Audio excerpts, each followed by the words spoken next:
കാഞ്ഞങ്ങാട് മണ്ഡലം മാത്രമാണ് ഇത്തവണ കാസർഗോഡ് ജില്ലയിൽ LDFിനെ കൈവിടാതെ മാനം കാത്തുനിർത്തിയത്. എന്നാൽ CPIയിലൂടെ നേടിയ ഈ വിജയത്തിനും പ്രതീക്ഷിച്ച തിളക്കം നേടാൻ ഇടതുമുന്നണിക്ക് ആയില്ല. This news sponsored by Manual Silks, Mega Mall, Main Road, Kanyangad. Also at Kannur, Irati and Pattambi. താങ്ങാനാകാത്ത തിരിച്ചടിക്കിടയിലും Kanhangad നിയോജക മണ്ഡലത്തിൽ CPIയിലെ അഡ്വക്കേറ്റ് ഗോവിന്ദൻ പള്ളിക്കാപ്പിൽ നേടിയ വിജയമാണ് കാസർഗോഡ് ജില്ലയിൽ ഇത്തവണ ഇടതുമുന്നണിക്ക് നേരിയ ആശ്വാസത്തിനുള്ള വകയെങ്കിലും നൽകുന്നത്. അതേസമയം തന്നെ പലരും പ്രതീക്ഷിക്കുകയും പ്രവചിക്കുകയും ചെയ്ത ഭൂരിപക്ഷം ലഭിച്ചില്ല എന്നുള്ളത് നേരിയൊരു നിരാശയും ഉണ്ടാക്കുന്നു. 15,316 വോട്ടുകളുടെ ഭൂരിപക്ഷത്തിലാണ് ഇവിടെ ഗോവിന്ദൻ പള്ളിക്കാപ്പിൽ മുഖ്യ എതിരാളിയായ UDFിലെ ഷൈജി ഓട്ടപ്പള്ളിയെ പരാജയപ്പെടുത്തിയത്.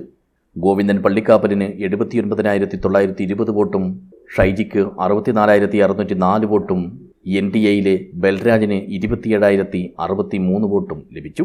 BSP 3,132 വോട്ടും നോട്ട 1,058 വോട്ടും ഈ മണ്ഡലത്തിൽ സ്വന്തമാക്കി. വീശിയടിച്ച് UDF അനുകൂല തരംഗത്തിനിടയിലും എളിമയും വിനയവും മുഖമുദ്രയായുള്ള സ്ഥാനാർത്ഥിയുടെ പൊതു സ്വീകാര്യത തന്നെയാണ് ഇവിടെ LDFിൻ്റെ മാനം കാത്തുനിർത്തിയത്.